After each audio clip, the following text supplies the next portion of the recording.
Ladies and germs, it's your boy Christian Hanahara. By the way, Sean, I'm from Louisiana, so there will be moments where my accent, you're gonna be like, "What the hell's wrong with this water boy kid over here?" But yeah, Christian Hanahara. We got Nick here, and I'm so happy to have Sean. You listen to the Uneeda Hara podcast.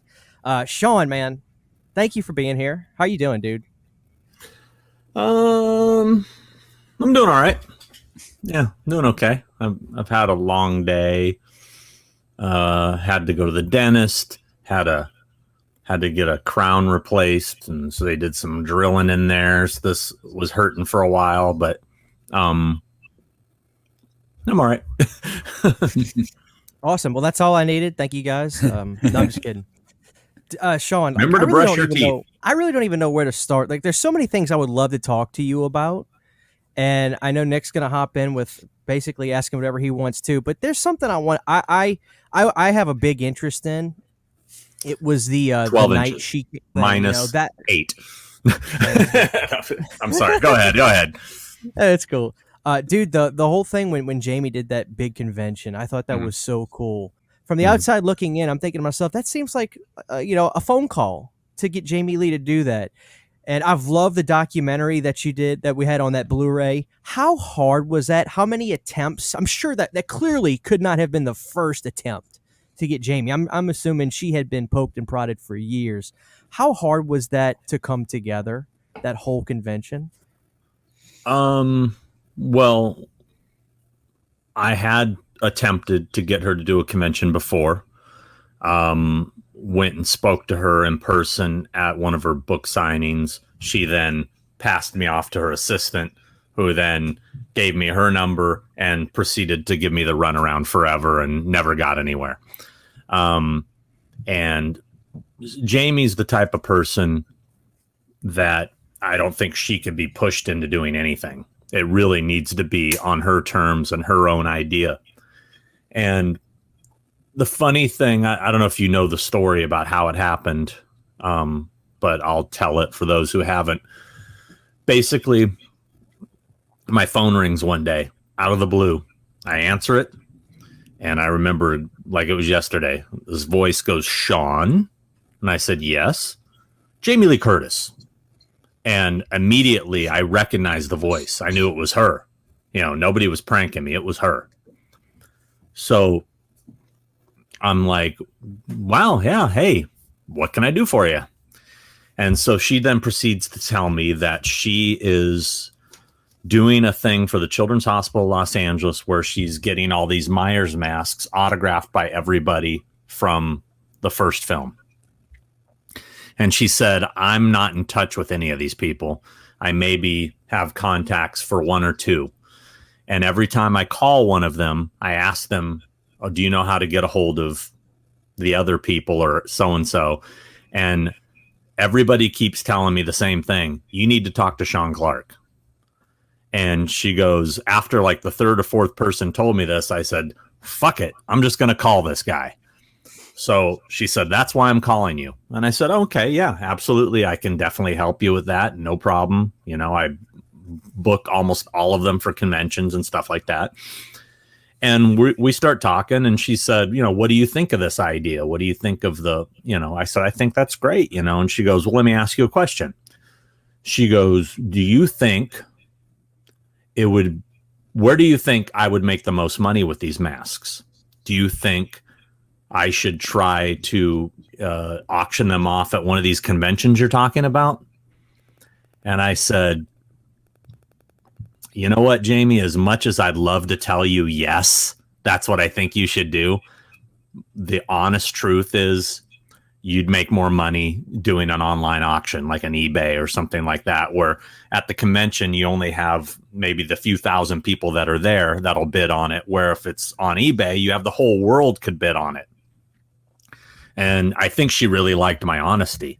And she said, wow, I really appreciate, how honest you are about that. And she goes, well, you know what? Tell me about these conventions. And that just opened the door. And I told her, and she said, well, how much do you think we could make if we did one of these things? And I threw out a rough number. And she just goes, let's do it. And So then it was a matter of figuring out when and where based on her schedule. She had various little windows of time that we could do it in these pockets. And I said, well, look, Jamie, puts me in a kind of a bad position, because basically every promoter I know that I work with is going to want to be the show that wants to have you. And if I put you in this show, those shows are going to be pissed at me. This show, those shows are going to be pissed at me. It's a no-win situation for me. I said, so what I'll do, I'm gonna take, and we discussed this between us. We came up with the decision of, you pick like the 5 best shows, and you tell them to give us their best pitch, and I'll pick one from that. And I chose Chiller Theater, Monster Mania, Texas Frightmare, Horror Hound, and I think there might have been one more. I don't remember at the time. If maybe Spooky Empire too. I think. I think Spooky was part of it as well. Although I wouldn't included them today. Whole nother story.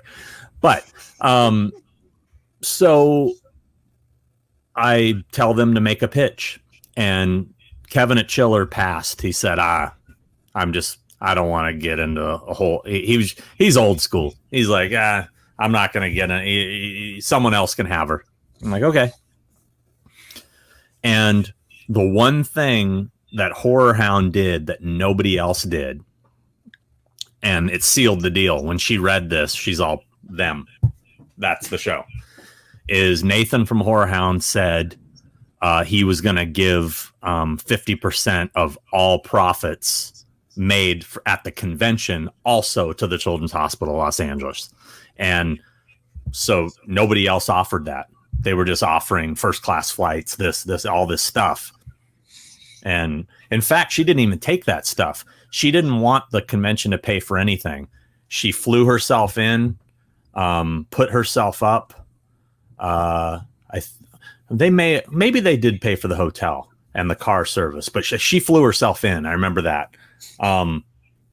But, we gave 100% of the profits to the Children's Hospital Los Angeles, including my 10%, which ended up being about almost 19 grand. Because we made, it was $180 something thousand that we gave it all to Children's Hospital Los Angeles. So anyway, so that's how it happened. It was just a out of the blue phone call from her. That's wild, man. Let me ask you this, Sean.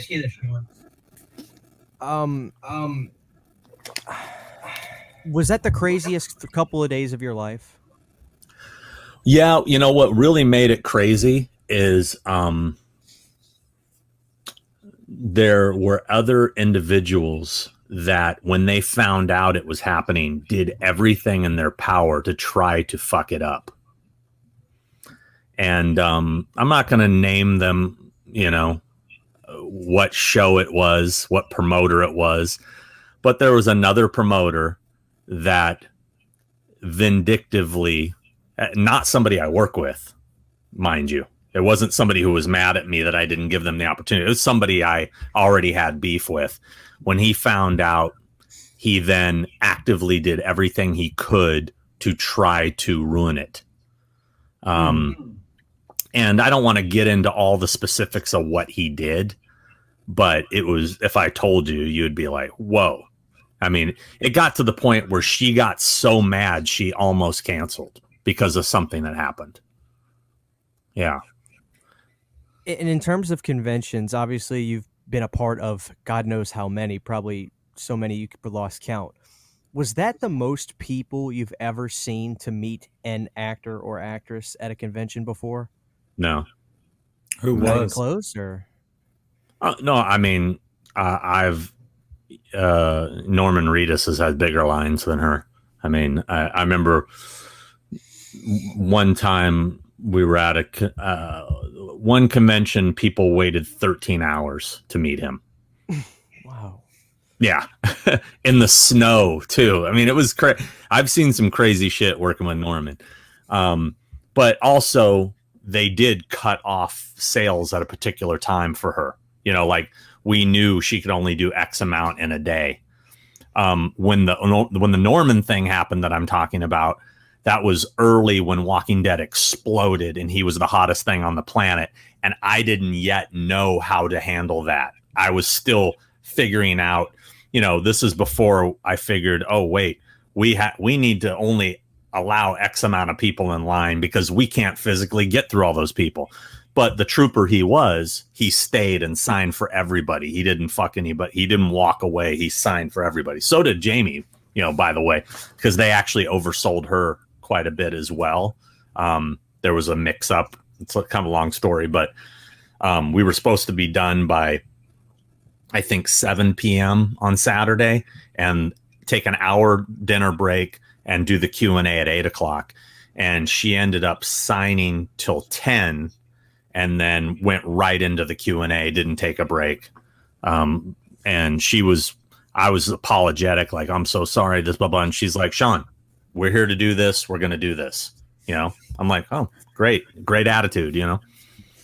Yeah. So really quick, I was wondering, obviously, since she has stepped back into the series with 2018 kills and ends, do you believe her when she says, I'm doing that one and that's it? I'm not doing another convention. Do you think maybe there is a chance that she would ever come back and do one, especially having done 3 more films?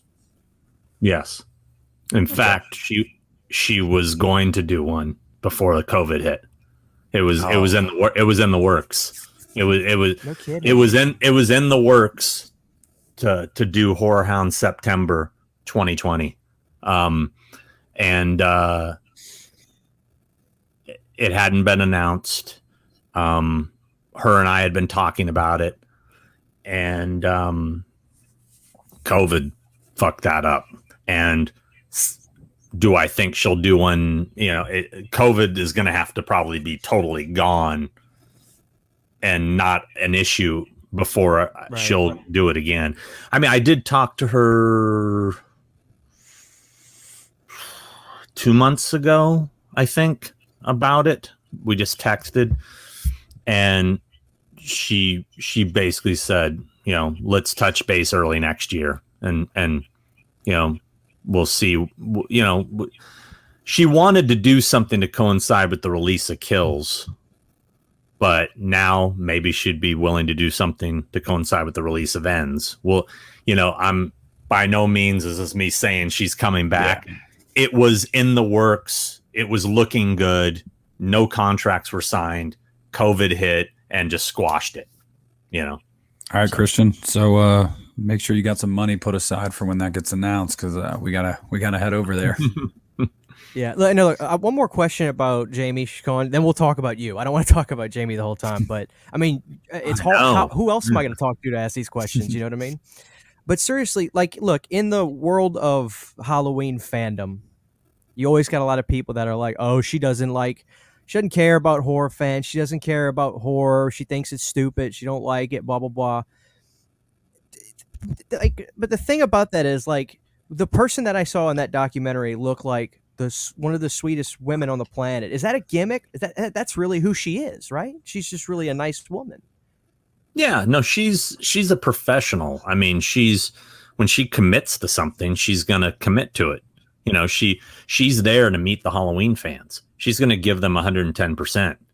You know, she's very proud of, you know, what she's done in the horror franchise. I think there was just a point in her career before H2O where she was trying to be taken seriously as an actress and move on to more acting things, but the horror thing just kept, like, everybody was just Halloween all the time, that I think she kind of just got a little like, fuck, man, can I move on, you know? But then once she came back to it, she embraced it. You know, it took, you know, it happens a lot of times with everybody in the business. I mean, you know, you watch documentaries all the time about musicians that are saying, you know, I was an asshole back then, and then, you know, I grew up a little bit and I realized, oh, wait a second, you know, you eventually come around and realize that your roots, where you came from.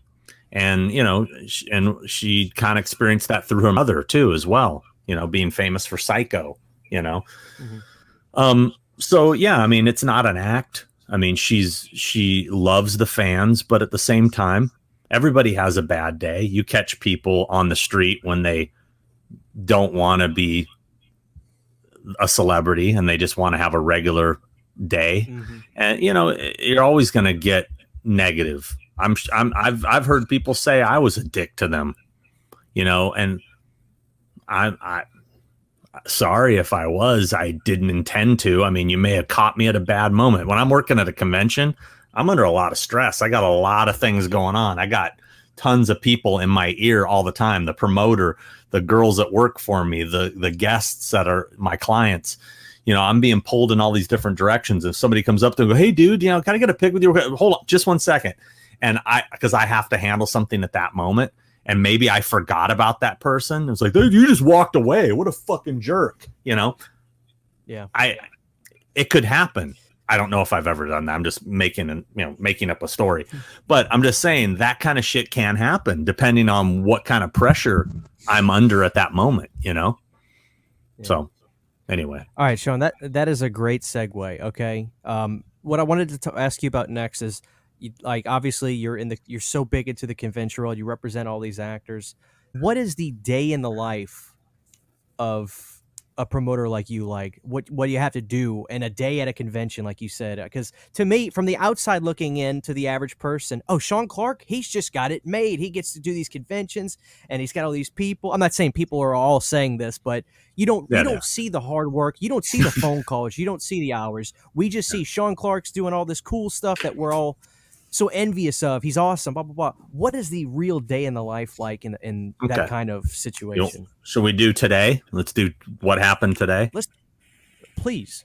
Yes. Okay. This is during a slightly post pandemic too, right? So, and I'm doing this. Yeah. I'm going off of my call log, just because this will remind me of what I did today after I went to the dentist. Let's see. I talked to Eben, the promoter from Mad Monster Party. We talked business. Then Ken Daniels from Fright Night Film Festival called me. We talked business. Then Scott Ian from Anthrax FaceTimed me, and we talked about some upcoming appearances. Then cool. Christine from Connecticut Horror Fest called me, and we talked business. Let's see. Then Jason Lively, Night of the Creeps, he called me because he let me know he's in town. We're having lunch tomorrow. Then another promoter / autograph dealer contacted me about a private signing with one of my clients and a convention he's putting on in California next year. Then I talked to JR from Zobi about some private signings that are coming up. Then I got a surprise FaceTime video from Richard Brake and Jeff Daniel Phillips. And they just kind of surprised me and said hi. Then I spoke to Marisol Ramirez, who's La Leorna from The Curse of La Leorna, about a private signing. She has a pop figure coming out, and all these autograph people want to set up private signings with her. Then I spoke to Zach Galligan from Gremlins about a couple confirmations for upcoming shows. Then I spoke to Roy from Cult Classic Convention about next weekend's show and getting things lined up for that. And then I talked to you guys. And during all that, I was working on ordering photos for clients for upcoming shows, sitting here in Photoshop, resizing images and getting them right and all this stuff, and answering emails.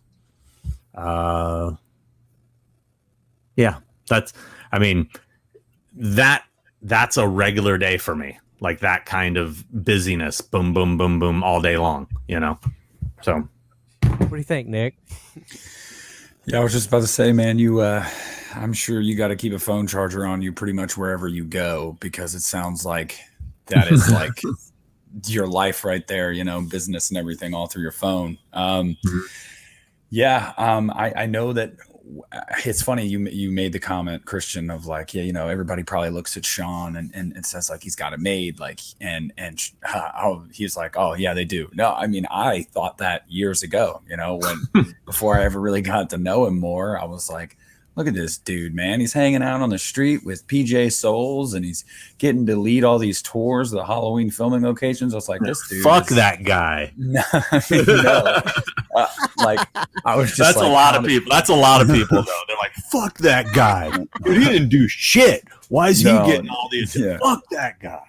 But it was always like it always was that way. It was like, man, this guy, like, he must have the coolest life. And like, I asked you about this before when we talked, Sean, but just to elaborate on that, like, how does it feel now to like, do you ever take a step back in like a moment and just kind of reflect and be like, from where you were all those years ago and watching these horror movies and loving these actors and these actresses and really wanting to be a part of that world, and now you are a filmmaker yourself.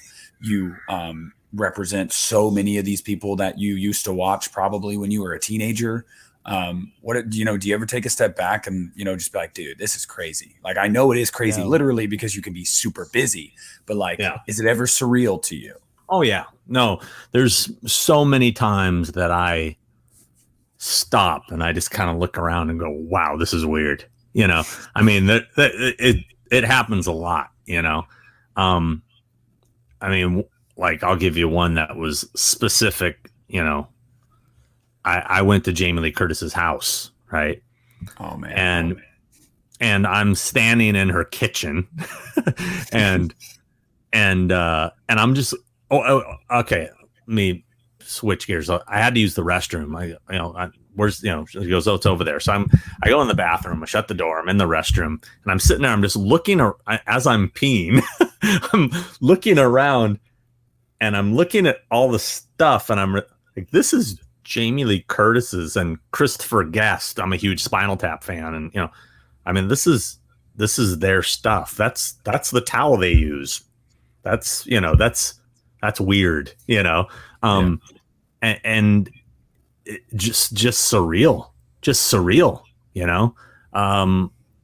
You know, I mean, I don't feel that way all the time. There was just that moment. There's these moments where you have a moment by yourself, like in a bathroom, where you kind of have that moment to kind of just look around and snap out of it for a second and be like, oh, wow. You know,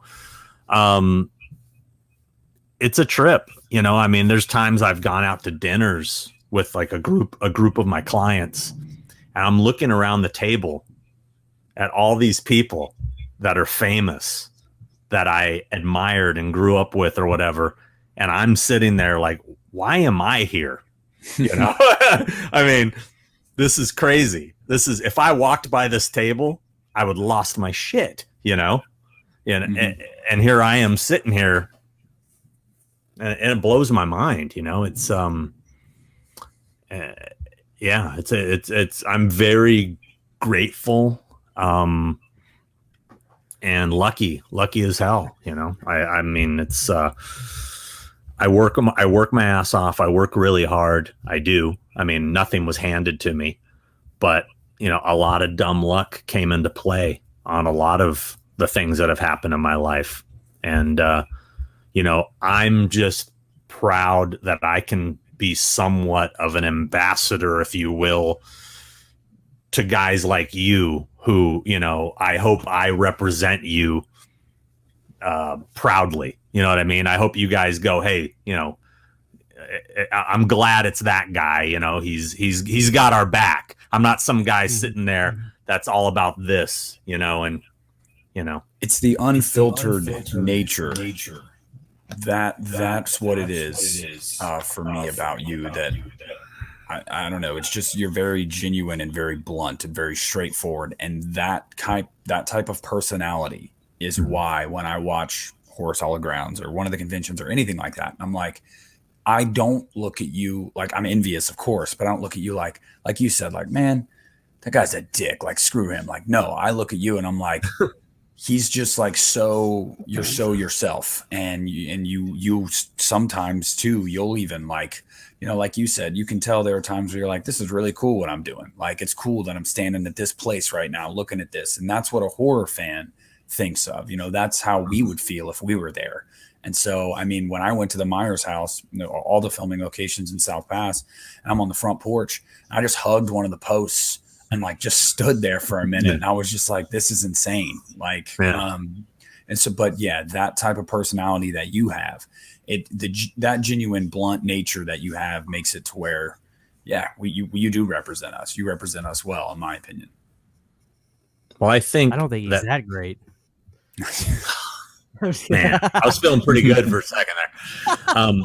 Now, I think, one thing about horror fans is they can tell somebody who's legit and somebody who's a poser. You know what I mean?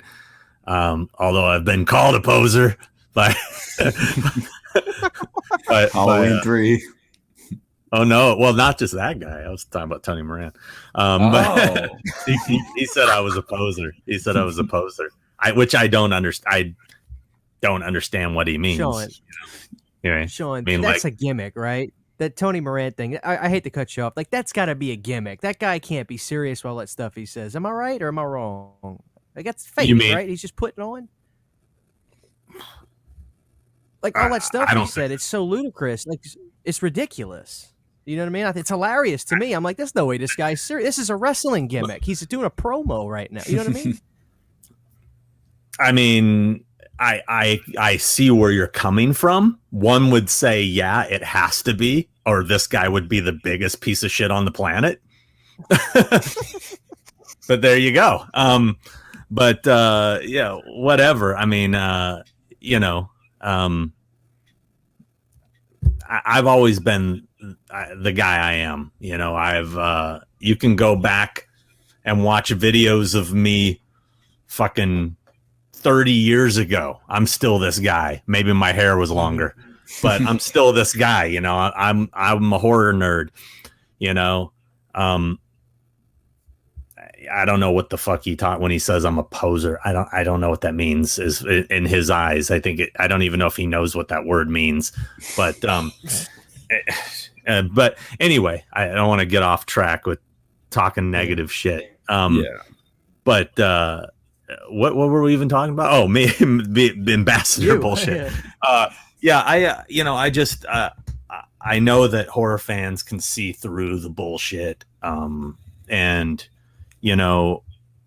clearly I've dedicated my entire life to the genre, from doing the filming location stuff to prop collecting to the convention stuff to the documentary stuff. I mean, I live and breathe it. If I'm a poser, I'm fucking awesome at it.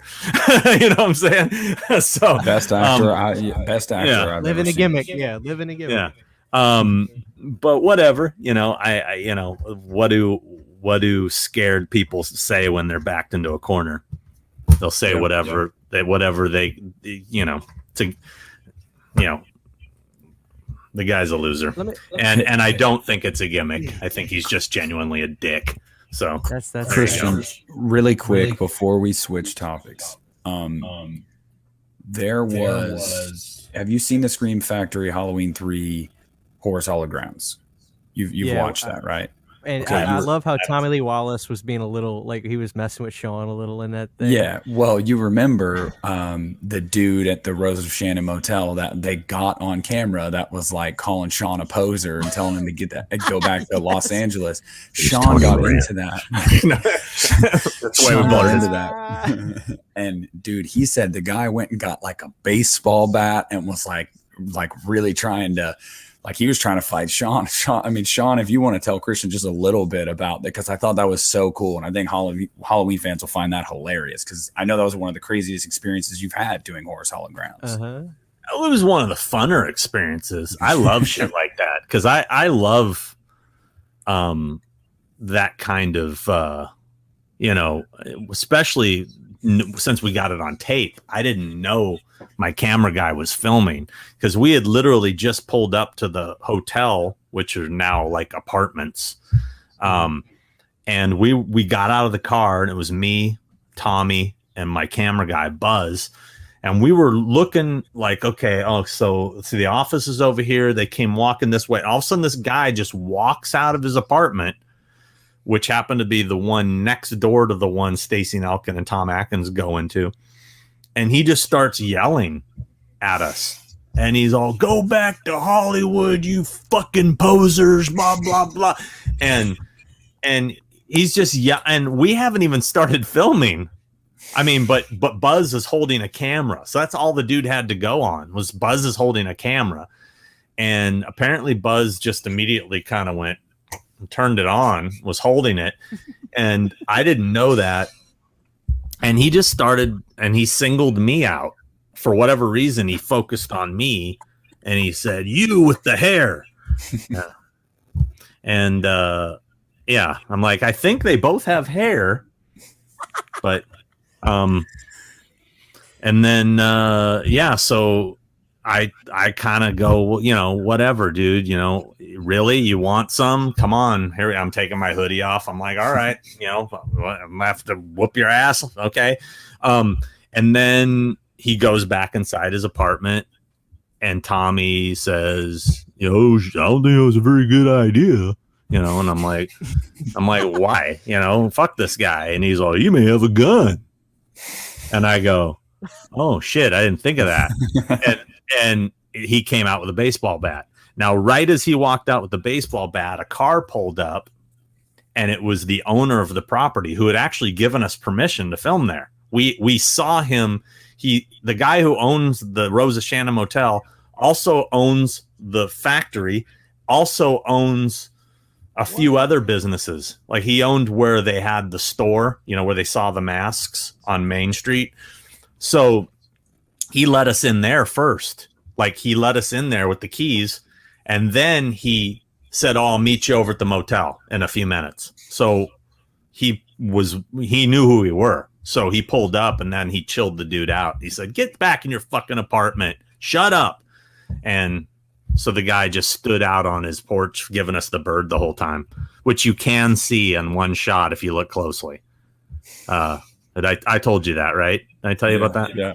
So if you look at the one shot where we're standing across the street from the gas station, and you can see the motel in the background, it's a tight shot on Tommy Lee Wallace's face. If you look right over his shoulder, out of focus, the guy is standing on his porch flipping us off. So the main reason I wanted Sean to tell that story, not just because I know everybody will appreciate it, but dude, his Tommy Lee Wallace impression killed me when he first told me that. Like, it killed me. Sean, let me ask you this, man. I do pretty decent impressions. These horrors, Hollywood ground steals. Was a young Sean Clark looking up these locations, just driving around without a camera beforehand, like, let's go find this place. Let's go find this place. Yeah, it started after I went to the Dawn of the Dead Mall in 1994, 3 or 4. Mm-hmm. That we went to a convention. Me and my friends went to this Dawn of the Dead, or it was a Night of the Living Dead 25th anniversary convention. So that was 93. So it was actually across the street from the mall, which oddly enough, I'm going to be there next weekend because I'm going to Steel City Comic-Con, which is also in the same place. Technically not the same place. It's next door. I'll be staying in the same hotel I stayed in 1993, but it's next door to where the convention was. They've moved the convention center since then. There's been a lot of remodeling. So I'll be at the Dawn of the Dead Mall next weekend if anybody wants to say hi. You'll find me in the food court having lunch every day. And that's true. I will go over there by myself every day and just have lunch in the food court and be like, I'm in the ice skating rink, looking around.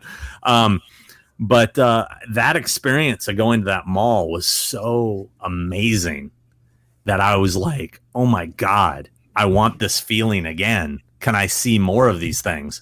And I started seeking out the Halloween locations. This is pre-internet. There was no internet yet, So I was going through old interviews I'd seen with John Carpenter and an article I had read in Fangoria that Anthony Ferrante had written. It was a retrospective on Halloween where he mentioned some street names. So I broke out the old Thomas Brothers guide. I don't know if you guys remember those, but before fucking Google Earth and MapQuest and all this shit. You had to have a fucking map book. So I'm digging through the map book, looking up Orange Grove. Hey, here's one in South Pasadena. They said they filmed in Pasadena, South Pasadena. Let's go there. I was going to the wrong Orange Grove. Orange Grove they were referring to was in Hollywood off of Sunset, the babysitters' houses. But I'm driving down the freeway. I see the exit, Orange Grove. I get off that exit. Anybody who's familiar with these locations, you exit Orange Grove, you make your, you go through the light, it goes to a dead end. You make your first left, and literally a couple 100 feet in front of you is the hardware store and the Myers house. I just stumbled upon them. Holy crap. And my mind was blown. Yeah. And that's where the adventures began. That's so cool. Sean, now fuckers like you can just go see Hollow Myers house. Boom. Okay, there it is. Oh, look at Street View. Oh, there it is. Oh, somebody's home. Let's go check it out. You know? Yeah, you had to earn it, Sean. I earned that shit. This whole you becoming a representative for all these actors and stuff happened. I have a feeling like you didn't just say one day, "This is what I want to do with my life." You kind of said you stumbled into this a little bit. Yeah, I've kind of told the story before, and I hate telling the story for particular reasons. I don't think Nick knows it, so you may know why sorry. I don't want to. Yeah, do you know it, Nick? You know the story? Okay, maybe you don't. You told me. I know you told me. But I mean, if you don't want to talk about it, it's cool. No, it brings up Tony Moran again. I don't want to talk about Tony Moran because he was my first client, technically. You never told me that. You never told me that. Yeah. We don't have to do any of this. We don't have to do this. It's fine. I'll talk about it. I don't give a shit. I'll talk about it. So the most ironic thing about this whole thing, and maybe this is why Tony Moran is so bitter at me, is the fact that he's indirectly responsible for what I've become. Because I found him when I was a journalist, asked him to do an interview. Nobody had ever found him. I was the first guy to ever find him. He did an interview when I was a writer for Dread Central. I asked him to sign a couple posters for me after the interview. It was 2 posters and an 8x10, although I've seen a story where he says I had 11 things, including stuff from Japan and shit like that, which is much like most of his stories, totally embellished and not true. So I had 3 items, 2 posters and an 8x10, 8x10 of him choking Jamie. And I said, would you mind signing these for me? I actually said, I brought a couple things. I left them in the car because we did the interview at his office. And I said, would you mind signing them? And he said, no problem. I'll walk you out. Go out to the car. And he goes, this is a trip. I've never autographed anything before. I'm like, are you serious? You've never signed a Halloween autograph? He goes, no, this is the first ever. I was like, wow.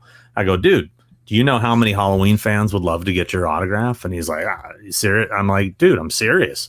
These conventions, you'd be really popular. And so I said, look, I have a buddy, my buddy Eben McGar, who runs Mad Monster Party, had a show at the time called Necro Comic Con.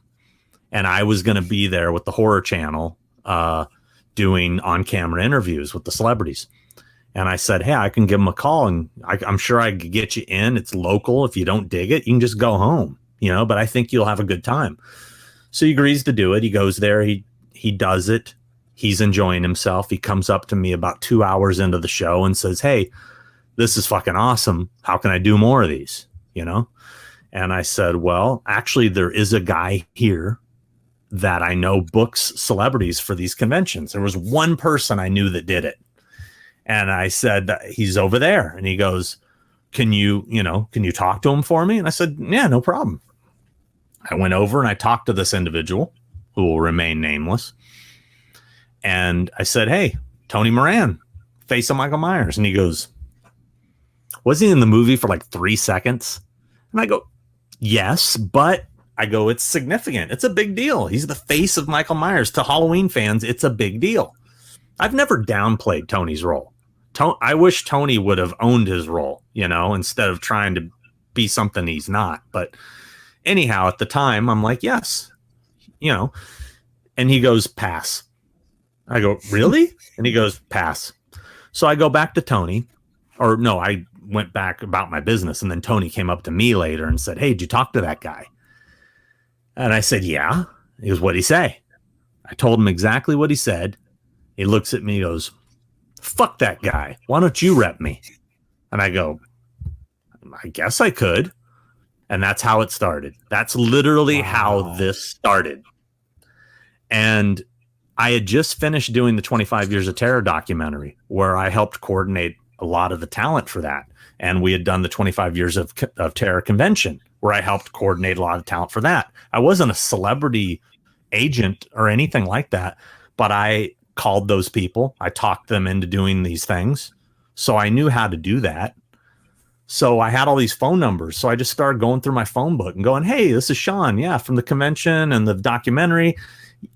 Would you be interested in doing some more conventions and blah, blah, blah, and this and that? And next thing I know, within 2 months, I had 50 clients, and they were all people from Halloween movies.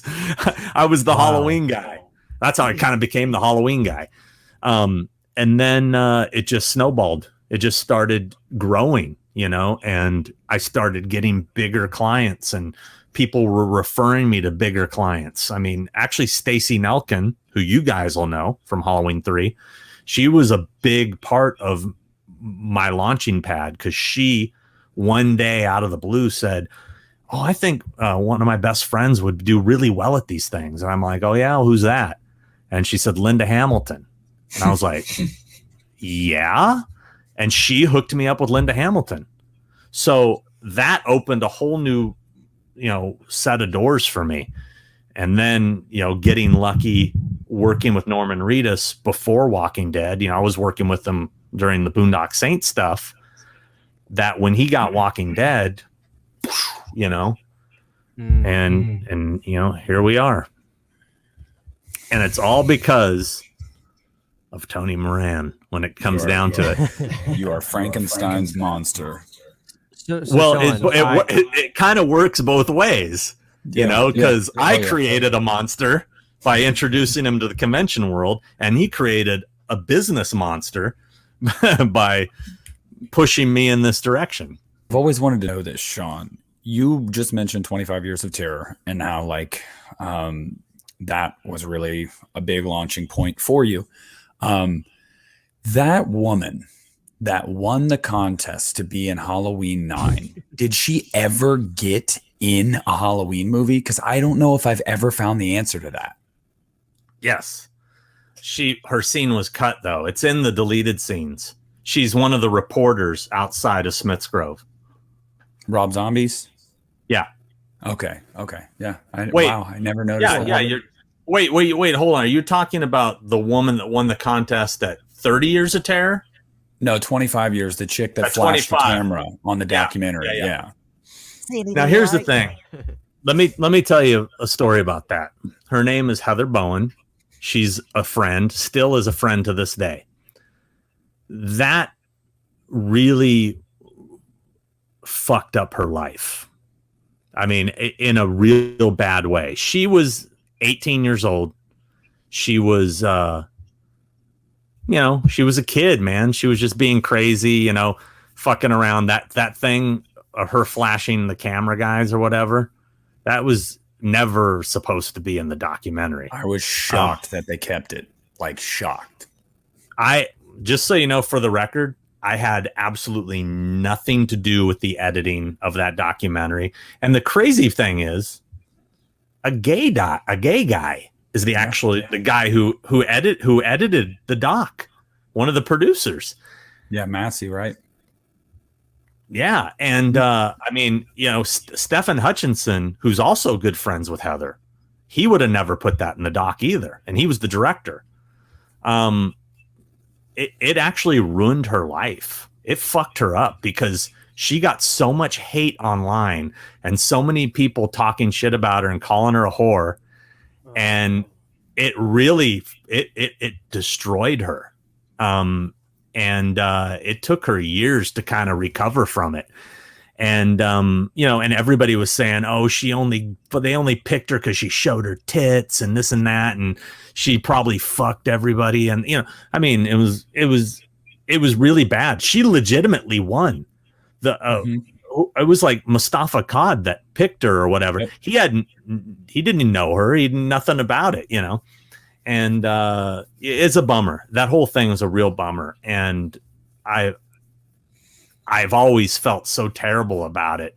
And I didn't even know it was in it until I got the DVD, because I kind of had an estranged relationship with that production because me and Massey were like this. Yeah. So, they were trying to keep me away from it as much as possible. And in a way, I thank them for doing so, because honestly, I think the documentary is kind of terrible. I mean, I know people love it. Halloween fans love it because it was the first of its kind. And it was like everything we've been starving for years. Now you watch it compared to stuff that's coming out now. It's pretty amateur hour.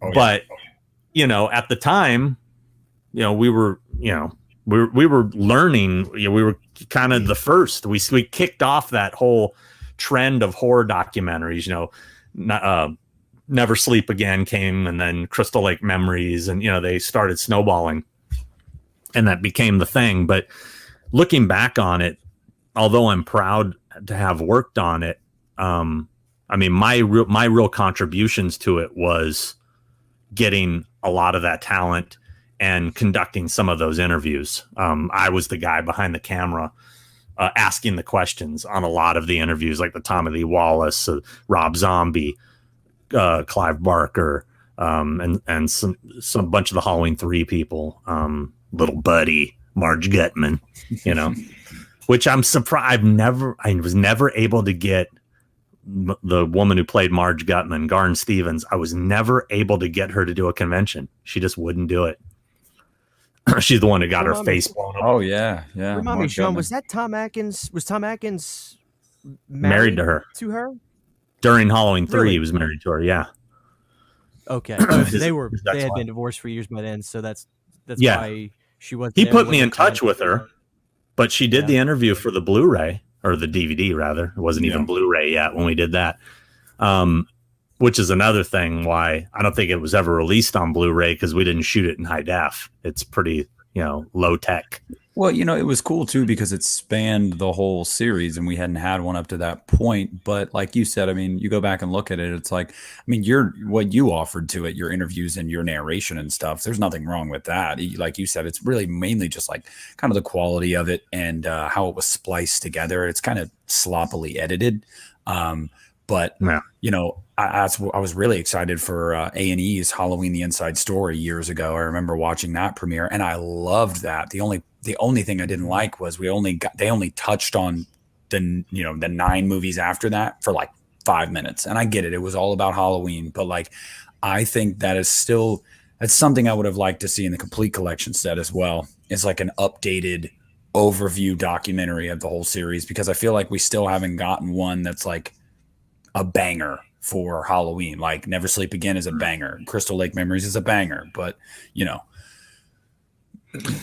I think the Halloween backstory is great. Yeah. I'm a little bitter because I got cut out of it because they brought me in and interviewed me for it. And Phil Noble, who's now the editor of Fangoria, he was the one who did the documentary. He was going to put me in it. And at that moment, I had a little fight with Malika Cod. I think it was over 30 Years of Terror. I think something it was very short lived, and we're total buddies now. But at the time, we were butting heads over something. So to be spiteful, he told him to cut me out. And I was like, wow. Yeah, and then he apologized for it later. He was like, I probably shouldn't have done it. I go, yeah, dick. But whatever. Sean, I was watching your YouTube channel and you were talking about getting Jamie Lee Curtis's autograph in, I think you said 93 at a children's book signing. What's the wackiest place you've ever gone to get an autograph? Oh, that's a good question. children's book signing's pretty wacky. But Did you buy a book, Sean, or did you just show up with the poster? I got, hold on, dude, right here. I got 3 of them. I went to 3 of her book signings. I bought it every time. I think this is the first one. Tell me about the night I was born. Look at that signature. That's a good one right there. Eat your heart out, Halloween fans. And then, is there really a human race? Let's see. And every time I bought the book, because I'm there to support the. Now, see, I think at this point she'd caught on to people buying the books and cutting the paper out, and so she actually signed on the graphic. Not that I was cutting the paper out.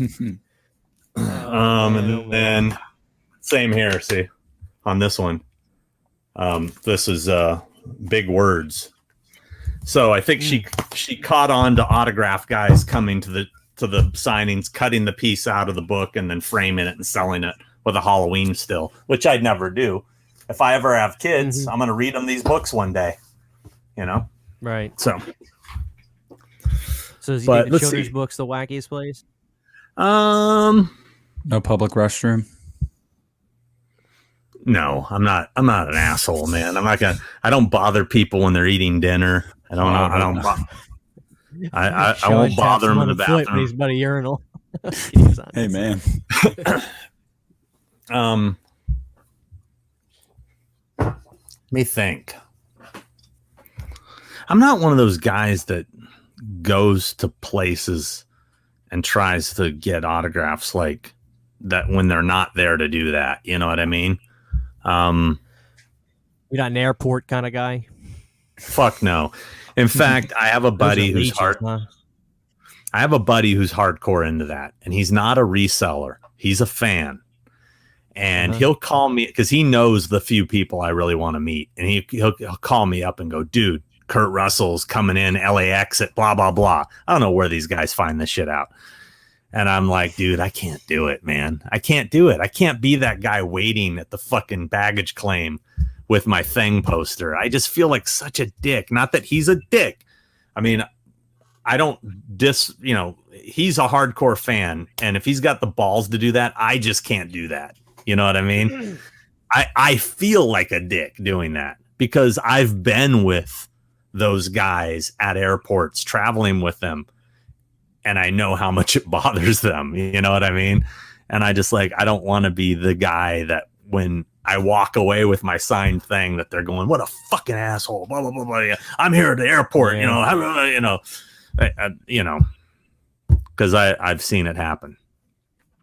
And I want my experience with my idols to be cherished and memorable. And I want to walk away. It's like I'm a massive Motley Crue fan. Like Tommy Lee was one of my biggest influences as a drummer, because I'm a drummer.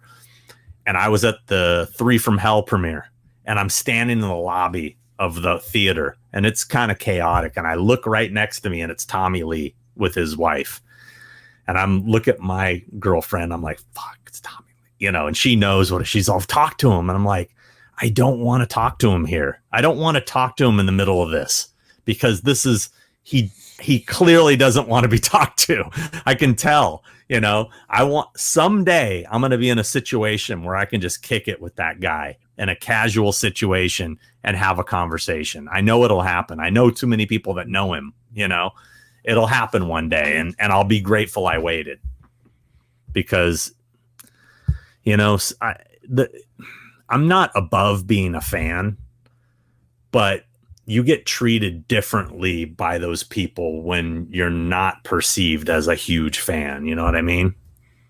And I want to have a conversation. I just don't want to go, dude, I saw you Too Fast for Love tour. You spun your sticks. I swear you looked at me. No, I don't want to be that guy, So anyway, and I did see him on Too Fast for Love tour, but anyway. Let's flip the coin, Sean. Let's flip the coin on that. Have you ever had a situation where an actor came up to you and was like, "Hey, are you Sean? I've been looking to talk to you." Like, you know what I'm saying? Because you kind of talked about Jamie calling you. Like, have you ever had Yeah. another situation where somebody came up to you and they were like, "Are you Sean Clark? I need to talk to you," or something like that? I do have it's happened to me where people that are famous are fans of me, or know me. Like it tripped me out that like Zach, the guitar player from Shinedown, is like a big a Horrors Hall Grounds fan. He's a huge horror fan, and he started like one of the. I didn't know who Shinedown was. I didn't know they were as big as they were. But one of the girls that works for me, Tina, is a huge fan. And one day she messages me and goes, "Holy shit, Zach from Shinedown just responded to one of your posts." I'm like, "Who the fuck's that?" You know, I'm like, "I don't know who that is." And she's like, "Are you kidding me?" And so I looked them up. I'm like, "Oh shit, these guys are legit," you know? And I thought they were popular, but I didn't know how popular till he invited me to one of their concerts. And it was like in an arena and they're headlining. And I'm like, "Holy shit, this is like, they're big time," you know? Same thing with Spencer from Ice Nine Kills. He's a big Horrors Hall Grounds fan too, you know? We're actually going to do an episode together. He wants to do an episode with me.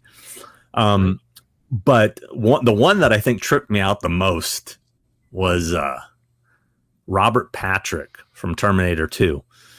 He was in my movie, Black Waters of Echoes Pond. On set, he only worked 3 days.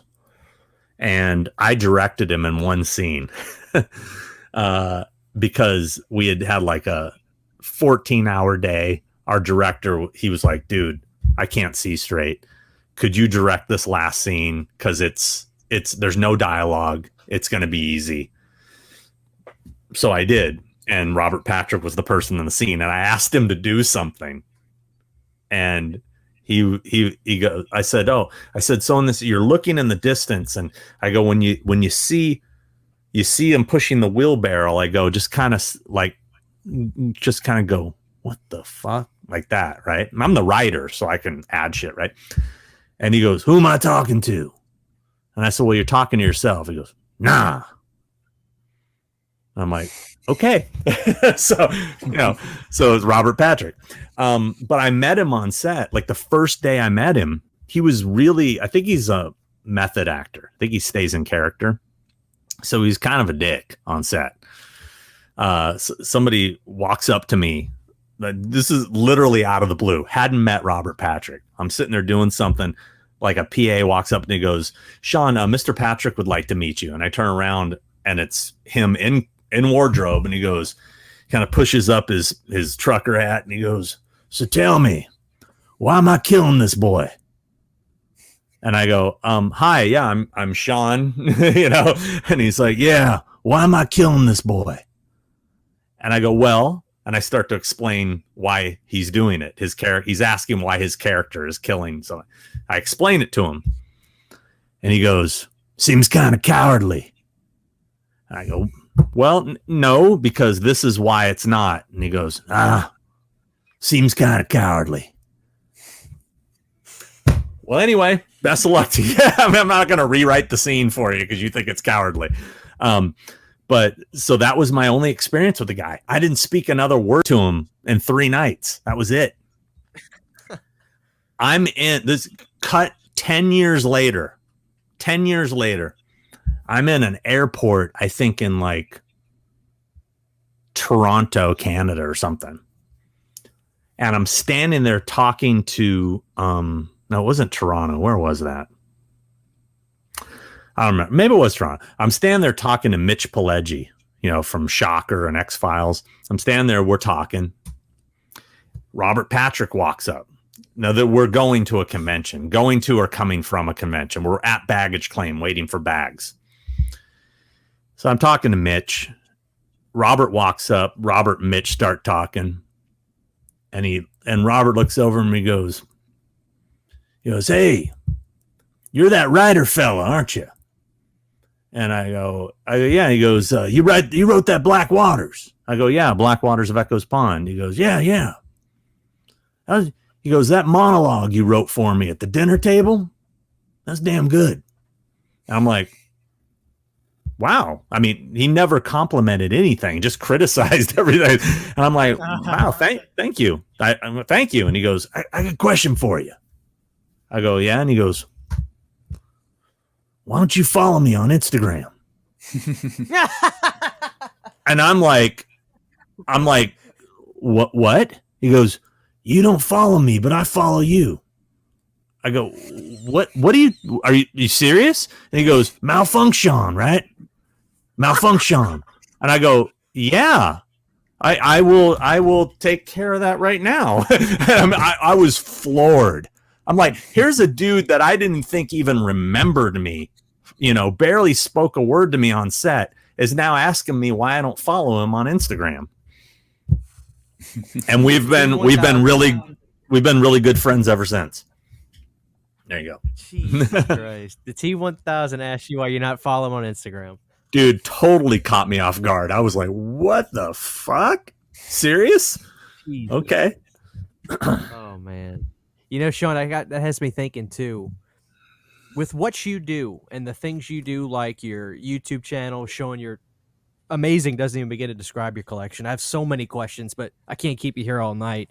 To Horror's Hallowed Grounds and all that stuff.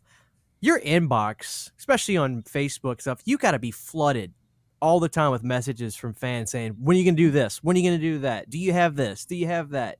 I want to buy this from you. Do you have that? Like, your inbox you got to always be catching up, right? Yeah. Yeah. I mean, I do my best to answer everything and everybody. I mean, some people are overzealous. There's this one fucking guy that will not fucking leave me alone about making a collection video on my killer clowns heads. I see the one behind you there. I mean, yeah, I think I have the real one of that head. Just from Creation X. Yeah, no, that's a nice one. That's a nice one, actually. Yeah, I think it was used from the movie mold, if I can get out the way. But yeah, it's not from the set or anything. But the dude just constantly pesters me about it to the point where I'm like, I'm actually going to put that one off a little longer now because you're pissing me off. I mean, it's like I'm this close. It takes a lot to get me to block somebody. I'm this close to blocking this dude because, like, he'll literally like prod me, like it'll just be like, bro ? And I'll like ignore it and it'd be like, come on, dude. He's been bugging me for like a year. It's like, I did the show Collection Complete. I was a guest on. We covered those heads. There's an episode already on those heads. Watch that. Well, if you ever get around to doing a solo one, you should just like open it with like, obviously take a while to do it and then open it and be like, I really just wanted to do this. Just spur of the moment, like no particular reason, just really wanted to tackle this one. Yeah, I'd be like, I know nobody cares about this one. Actually, I should just put it killer clowns, do the whole thing and then go, you know what? Let's do this goat thing instead. Come on over here. And then switch it and watch him lose his mind. Yeah, Killer Clowns fan dead. That headline the next day. Thanks, Sean Clark. The finishing of Horror's Hallowed Grounds for the Halloween movies. I know you said that was on the docket this year. Do you have?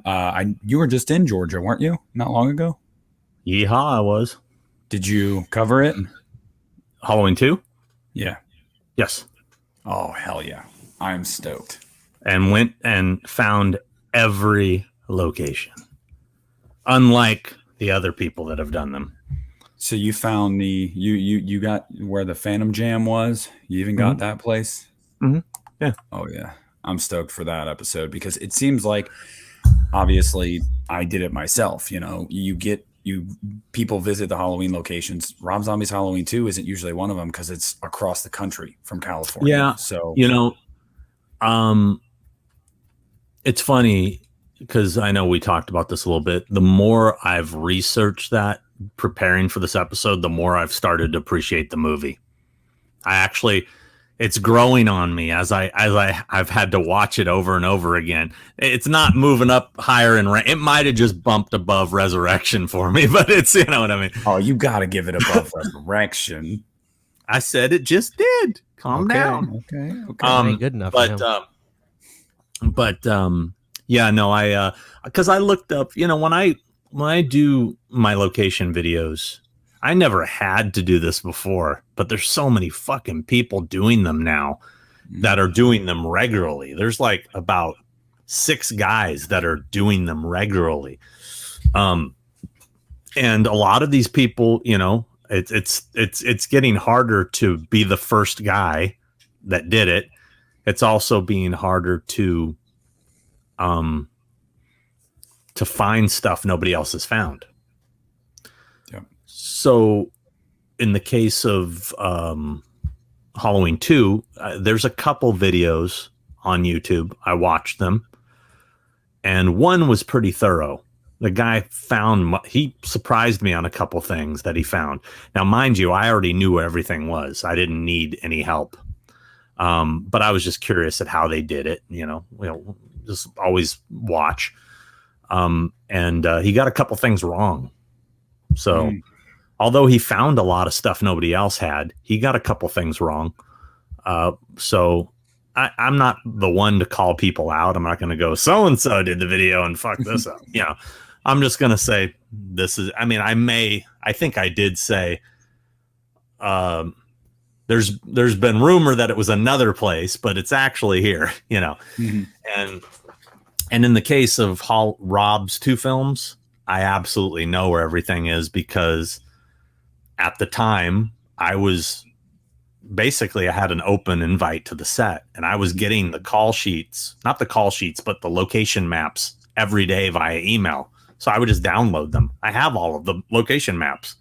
So I didn't have to really do a whole lot of research, except for figuring out where everything was. I mean, dude, he filmed all over Georgia, dude. That was a bitch. Now, do you still do Horrors Hollow Grounds with Buzz? So it's just you? It's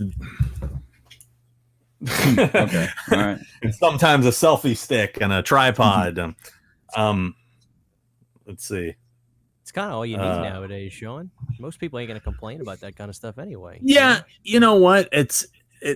You know, when I was doing them primarily for Scream Factory and stuff, I wanted a specific level of professionalism, you know, and I wanted and I do like the vibe of you guys are coming on a journey with me and I'm hosting it. It's hard to do that when I don't want everything to be in my face the whole time. So I'm deviating for a lot of, I'm popping in once in a while, but I'm doing a lot of just filming the spots and narrating over it. So, you know, also, you know, one of my favorite things that I do feel is kind of lacking from the new episodes is the humor, where I would really kind of delve into some funny shit.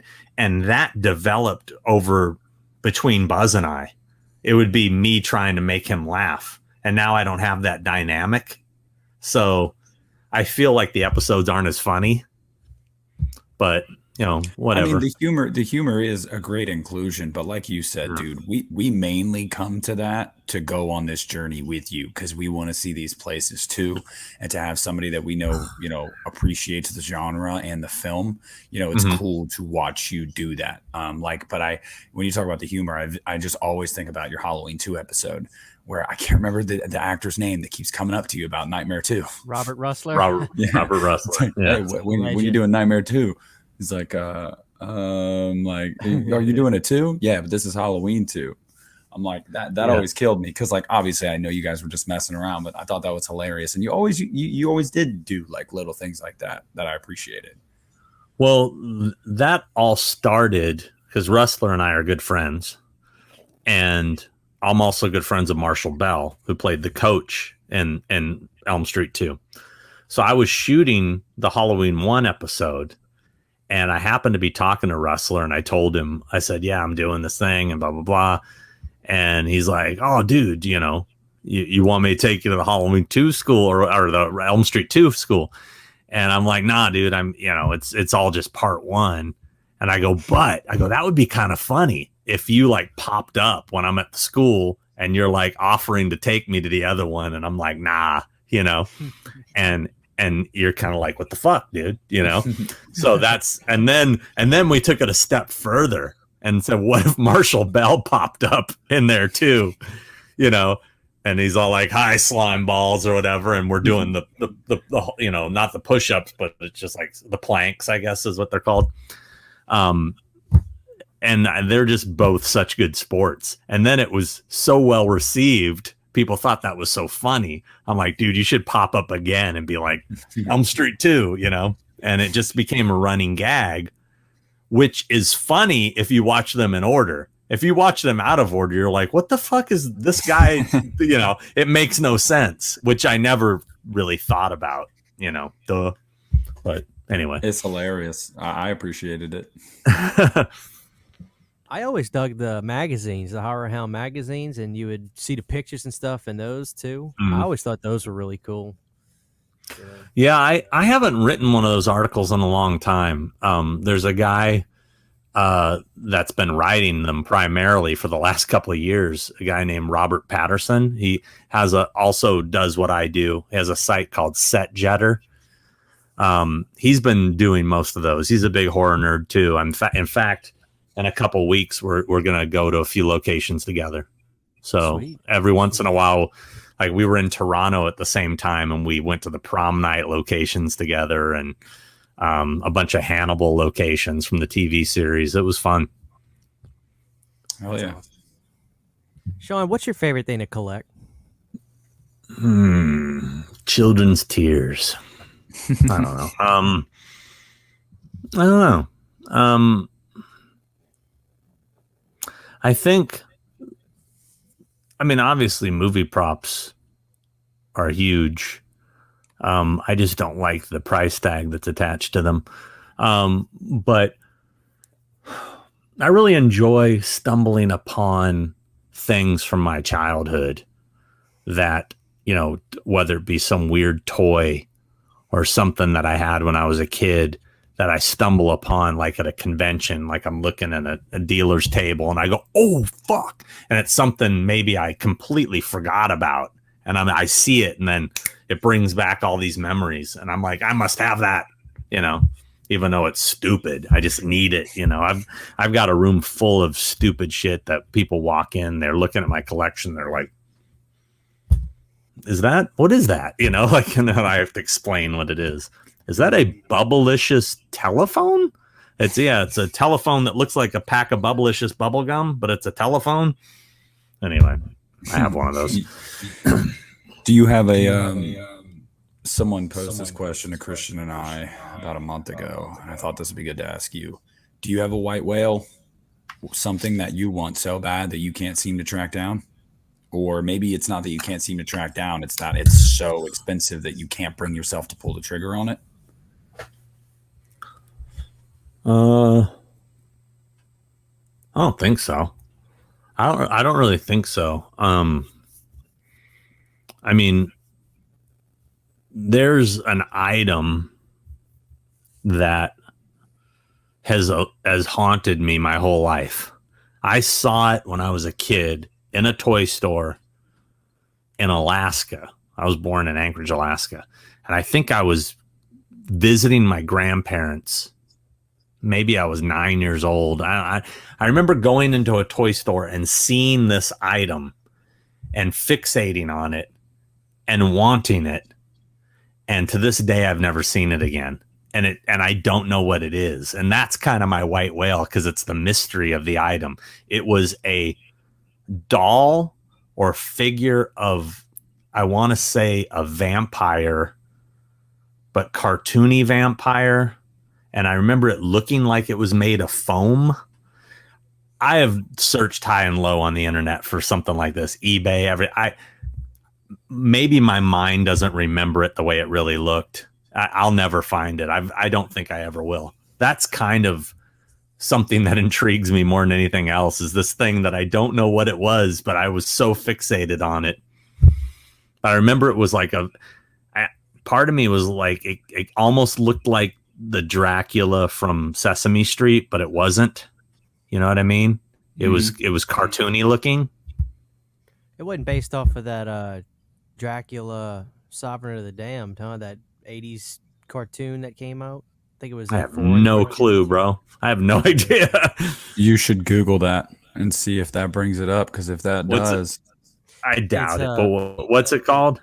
It's called Dracula Sovereign of the Damned. I believe it was also it had another name, but it was a cartoon. It was like an adult cartoon. It's pretty violent and stuff, and it's kind of I funny. doubt it. This was in a little. Hamburger. This was like a little kid's toy store. Yeah, probably so. I doubt it, but I'll look it up anyway. You never know. Yeah. Oh, I see what you're talking about. Yeah, I mean, it's a cartoony vampire. You never know, man. Christian has his white whale on coming soon. You should tell him what that is. I think Sean will appreciate that. Oh yeah. David Miller makes those baby Freddies.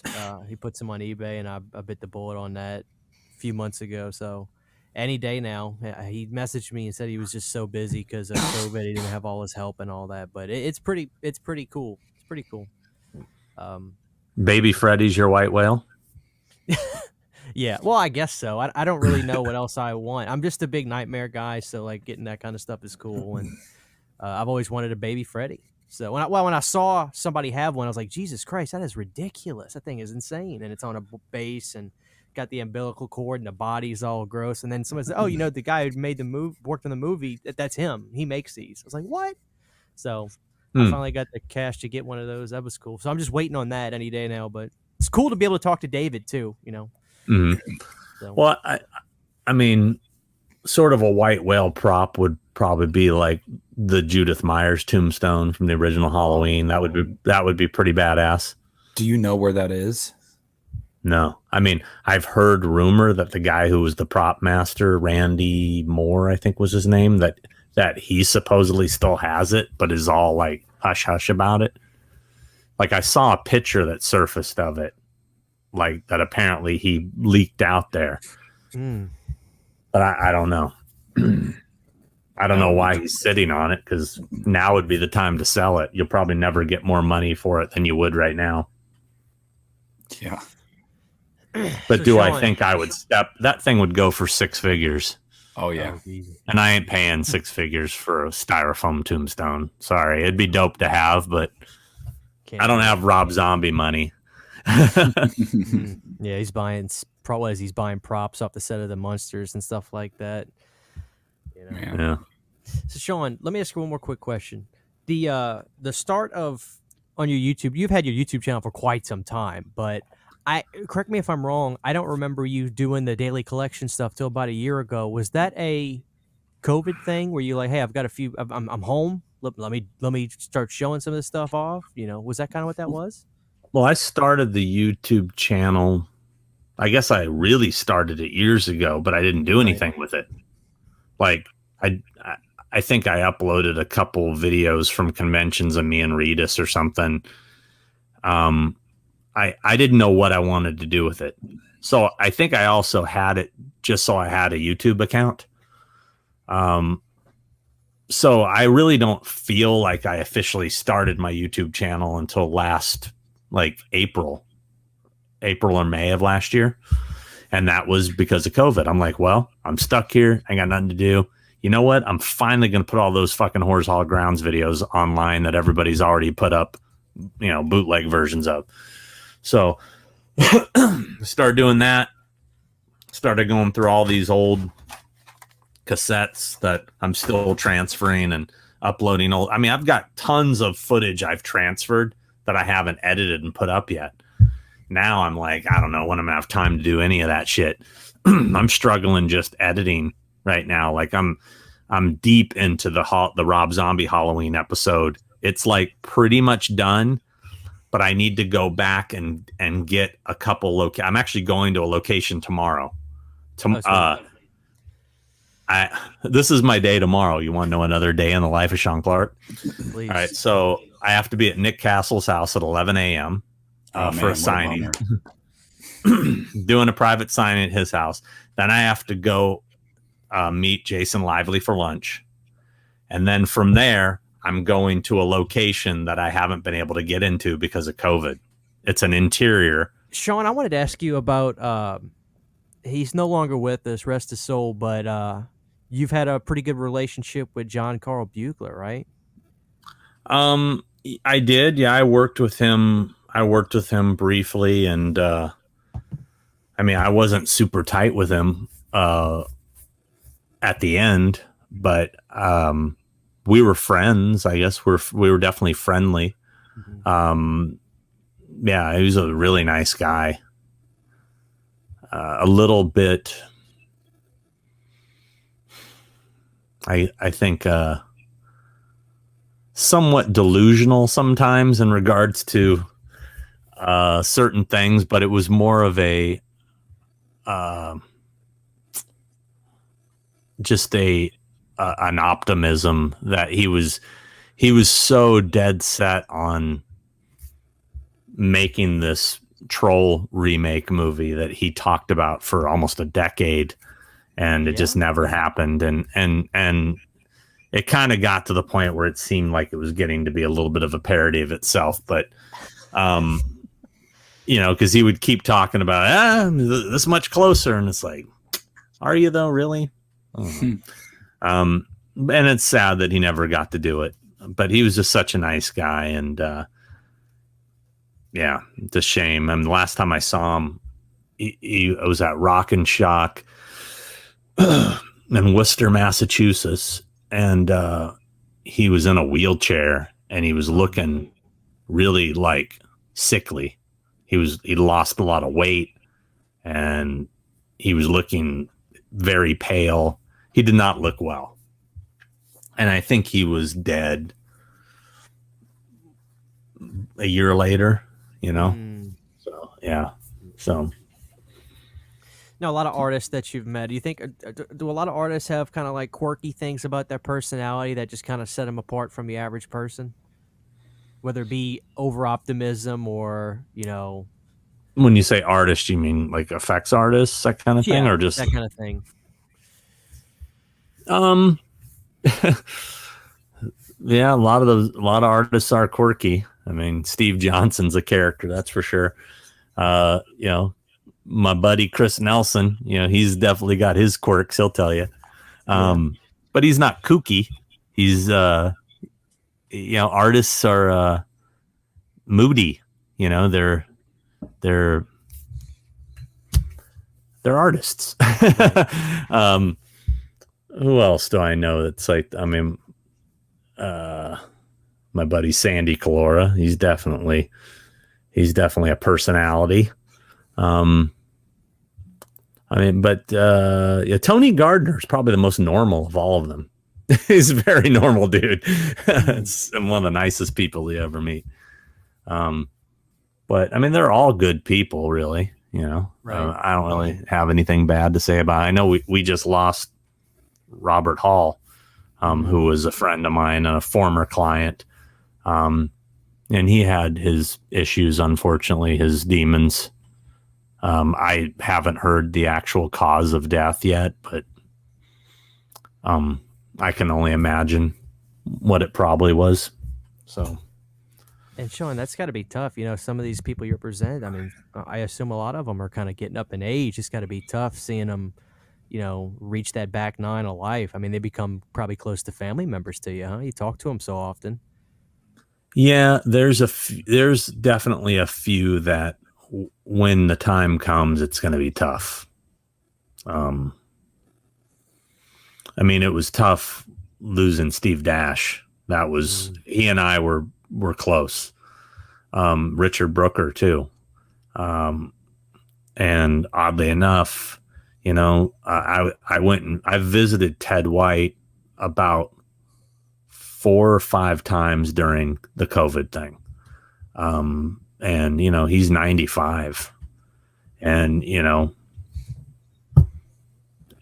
the reality is he isn't going to be around much longer. And that bums me out.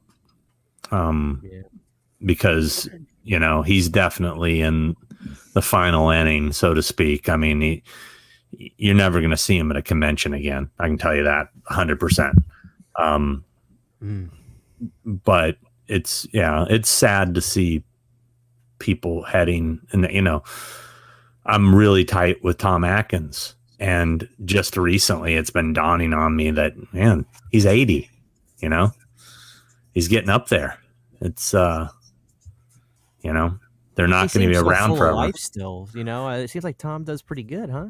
Yeah, no, Tom is great, but the thing that's, I think we all learn this as we get older, as we see these people age, is one day that like that it can change, whether it be like a stroke or something happens and suddenly that person you knew is gone or different. I mean, I saw it happen with Jeremy Bullock, Boba Fett. That dude was much like Tom Atkins. Hey, how you doing? Full of life. I mean, always, Sean, hey, how are you? And then one day I saw him at a convention. I'm like, Jeremy. And he's like this. Yes. Like he was like shaking and like looking like he was lost. And I was like, whoa, what happened? And they're like, dementia like set in quick, like Alzheimer's. And he like didn't even know where the fuck he was. Yeah. I mean, I was like, wow. I mean, it's sobering because it can happen to any of us at any time, Mm-hmm. Got to live it up, man. Got to enjoy the relationships you make. And I know you do, you that comes across in your footage and your, appearances with these people at conventions, just savor it every moment. I mean, it's crazy. I know. I mean, I don't want to get too dark and gloomy talking about that kind of stuff, but like you said, I mean, it's a very real reality, and it sucks. But that's why I was stoked when you told me that Tom Atkins was going to be at Horror Hound this year, because I want to see him. I mean, I know he's getting older, and I want to meet him.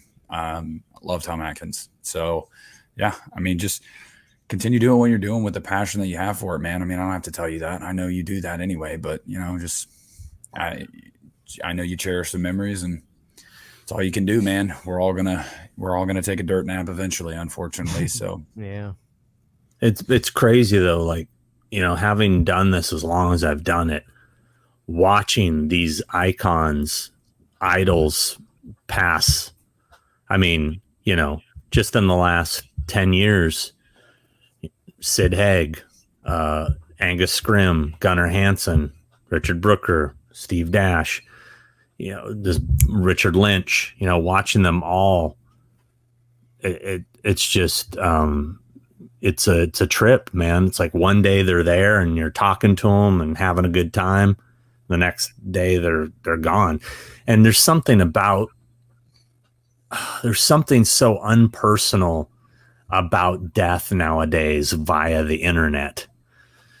Back in the day when you lost somebody, everybody called each other, everybody connected, everybody, let's get together and talk about it. Nowadays, it's literally somebody posts a selfie with the person and rest in peace. And then it's like they're forgotten. It's really, it lacks real feeling. It's almost like it's as like superficial autopilot mode. And yes, there you go. You nailed it. That's exactly what it is. And it feels almost like they just posted a selfie at the mall. It feels that insignificant. You know what I mean? And, and then the next day they're back to sharing memes and joking with their friends. And it's like, it's almost like we've become desensitized to death and the weight and levity that it carries, exactly. So, yeah, I mean, and it's like, I and not to feel like, I don't know. I always, you think of yourself, especially as you get older, you guys will find out eventually, I'm 50. As you get older, you start to feel like, you start to think about your death and mortality, and you start to think, wow, will people miss me? Will anybody care? And then you see, like, I see what Rob Hall's a perfect example. he passed away, there was like a day of people posting, "Oh, sucks, blah blah blah, loved your work," and then it was like, that's it. It was done. It's like he's done. Everybody's moved on, I mean, I feel like there needs to be something. I mean, he was a human being. He gave so much of himself to us through all his work. I don't know. It feels like it's a shame. It's a real shame. It's a crime. I'm not saying that when I die, people need to sit around and fucking cry and let's have a Horrors Hall Grounds marathon, man. But I hope somebody does. We're gonna do it, Maybe we will. We'll be live streaming. We'll be like 70, and Christian and I will do a live stream. Damn Sean Clark bastard. Yeah, it'll be like this. Oh, did you hear Sean Clark died today? Oh man, that sucks, man. So let's talk about Halloween 53. Yeah, hell yeah. We're not gonna get to see that new Myers mask. Well, one thing that you said that I want to address really quick, Uneeda Horror Podcast listeners, and to both of you guys, my mortality and death is my number one fear, and I may be almost 27, but I think about it every day. So believe me, I think about it too, a lot.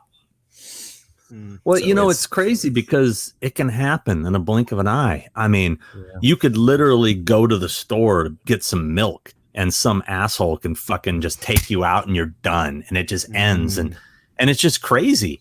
You have to, live in the moment, man. Enjoy it, because the people you love can be gone like that. You could be gone like that. Make sure you tell people you love them. And, I mean, I've been fortunate enough. I have a lot of I haven't had a lot of death in my life, like relatives and stuff. I mean, I lost my grandparents on my dad's side, but my grandparents, believe it or not, on my mom's side are still alive. I just visited them in Florida. But as I left their house, that morbid thought in the back of my head is like, is this it? Will that be the last time I see them? My grandpa's 90, It's my grandparents are in their 80s, and my grandma has dementia.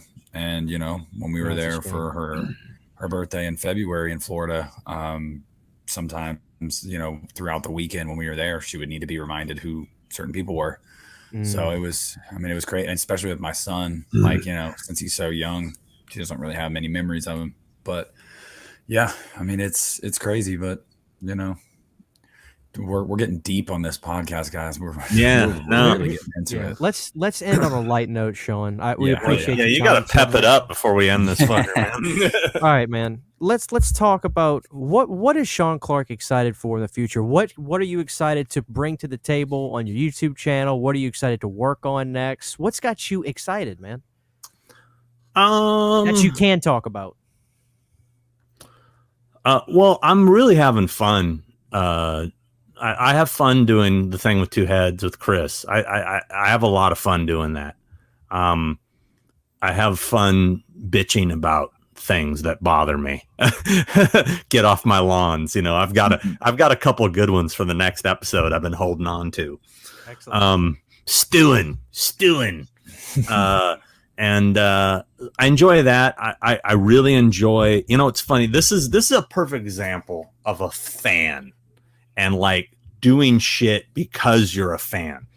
So I went to fucking Georgia, as you know, and I did 5 episodes while I was in Georgia.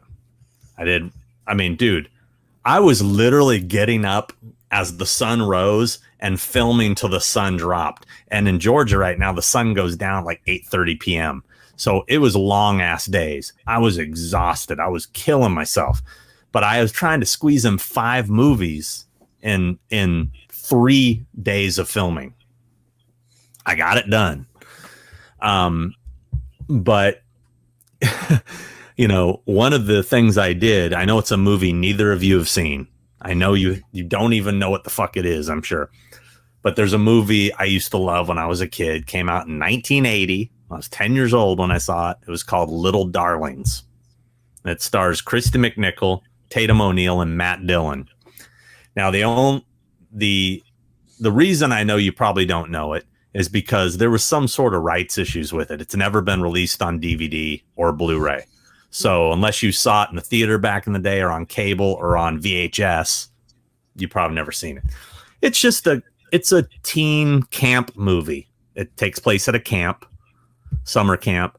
And during my research to do Friday 13th Part 6, which is one of the episodes I shot when I was there, I've come to find out they use the same camp in Little Darlings. And I was like, holy shit. So I got super fucking stoked to do Little Darlings. And I know nobody's going to watch this episode because people are going to be like, I've never heard of that.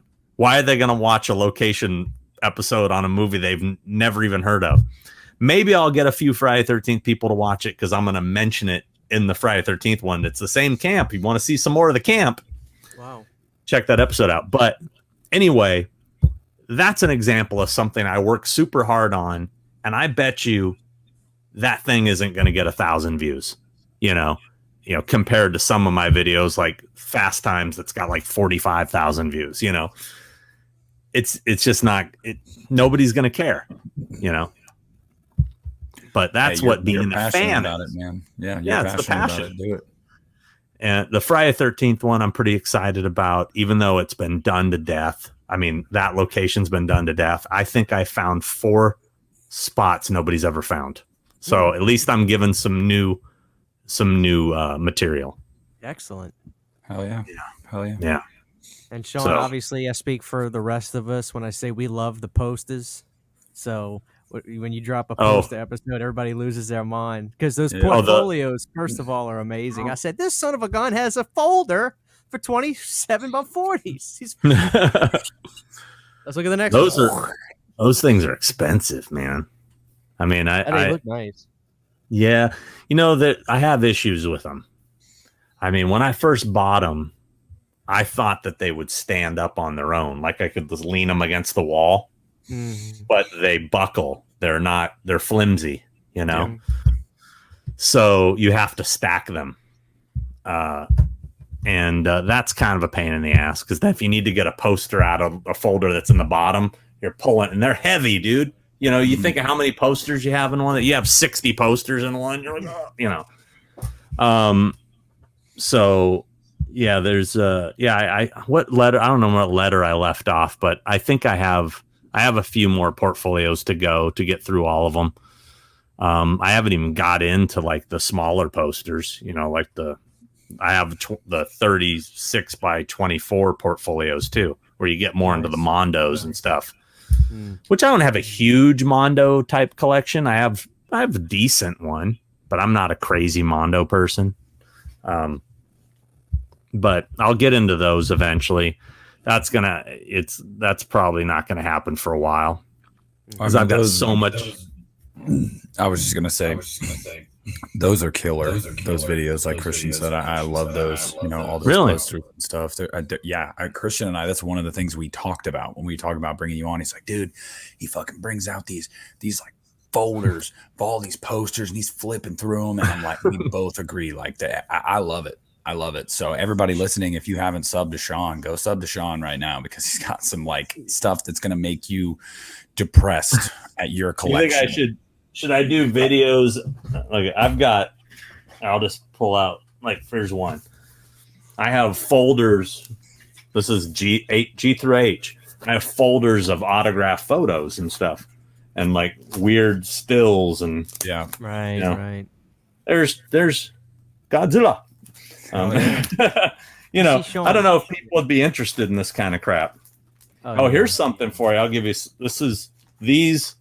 these were given to me by Jamie Lee Curtis. She said these were the only things she had other than the clapboard were these 4 stills. They were original stills she gave to me. Hang on, Sean, 1 second. Let me make you full screen and you can put that on. Let me get this out the way. Show those Halloween ones again. I'll get in trouble if I don't have you show them. Oh, yeah. Oh, my goodness gracious. Look at that. That one, and then she gave me these she gave those to me. Oh, my goodness gracious. Yeah. Look at that. So That's cool. Make sure you include those in your will. She gave me this was an interesting gift she gave me. Oh boy, here we go. Let me make Shawnee full screen again. Anything Halloween, I got to show it properly. Hey Christian, I'm at 10% battery life. So after Sean shows this, do you guys want to wrap? Yeah, we'll wrap. Okay. We'll wrap. All right, cool. My guess is somebody gave this to her and then she just re-gifted it to me. But when I was at her house, she said, "Oh, I want you to have this." And it's Horrifyingly Mad book. Oh Mad man. magazine, huh? It's like a book. Yeah, and then she signed it to me for Sean, my hero. Oh, what a sweet woman, y'all. Y'all show that lady some love. Give her some respect. Put some respect on her name. Jamie Lee Curtis. I got another one for you. Oh, I'm not going to show this one off. I'll just tell you about it. Okay. Because I'd have to pull some shit out. So when I told her what a big Spinal Tap fan I was, and when I was at her house, she showed me. She goes, "Oh, here, I got something to show you." She pulled out. It was the original napkin that Christopher Guest was writing the band names on. It wasn't. You thought it was going to be the Stonehenge, right? Yeah. No, it was a napkin that when they were thinking of band names, they were writing down different names, and they had it framed in this like piece of glass, right? and I'm like holding it. I'm like, my God, I'm holding like a piece of history here, And it was pretty cool. But anyway, I was telling her what a big fan I was of Spinal Tap, and about a month later, I get a package in the mail from Jamie, and inside it was an autographed Spinal Tap DVD, CD, guitar picks, and a signed backstage pass, all signed by Nigel Tufnell, aka Christopher Guest. And just to be cool, she did that. I was like, that's awesome. That is awesome. That is awesome. Yeah. All right. Well, that was great, Sean. We're going to end it here. Guys, I want to thank you for listening to this. And I want to thank Sean for being here, man. It means a lot. I think the YouTube thing that you've done has been amazing because it's shown not only me, but a lot of people a side of you that we haven't really gotten to see to that level. Because when you do your horrors, holograms and stuff, of course, you're being you, but you're behind this production. You're doing this and that. Hearing your quirky stuff, the way you just interact, I think it's been really cool. And I think you've even developed a bigger fan base from a YouTube channel. So please keep that up. I think that's awesome, man. Like, seriously, I think the YouTube channel has been really cool. Get that up. Thing with two heads. Great Malfunction is the channel. Malfunction. Now, let me ask you guys. This is a good time to pull this out there. So I feel like my channel could be growing faster if I had a better name for the channel. Do you think I should change it from Malfunction to something maybe a little more memorable? Because that was just something I used because that's my handle online and shit like that. But as a brand, as a channel, I think it's hard for people to find it because it's hard to spell, because a lot of people think Sean is SHAWN or SHAUN when mine's SEAN. I'd welcome that. I'd welcome that. Yeah. I mean, keep your handles on your other social media Malfunction. But yeah, I personally don't care, but something that's more easily accessible to a casual audience. Yeah, for sure. If you can think of something that works well with the content you do. Yeah. Because I look at some of these. Yeah, go ahead. I was going to say, I don't think you give yourself enough credit. I think your name does carry a certain weight to it. If you just called your channel Sean Clark, I really think that's enough. Well, I appreciate that, but I don't know. I see other people that do similar content to mine, and I see them growing quicker. And no offense to some of those people, I don't think it's as good as the stuff I do. And I think to myself, is it because they got a better name that's catchier and easier to remember? Because I think there's something to be said for that. It's catchy. It's like it's memorable. Malfunction, dude. That's not the greatest name, but it's you. It's you. And that's if you're listening to this, drop a comment and give Sean a recommendation for what do you got? Sean, Somebody come back in a just few days call in it- the comments. Yeah. Call it douchebag. Call it poser. Yeah, call it. Man. Tony was right. That's a great way to end this, Sean. yeah. Thank you so much, man, for giving us your time. It means a lot. We can't wait to see what you got coming up in the future, and we'll Love be it, man. watching. So thank you so much. This has been a production of the Uneeda Horror Podcast. You need it, we got it. Thank you for listening.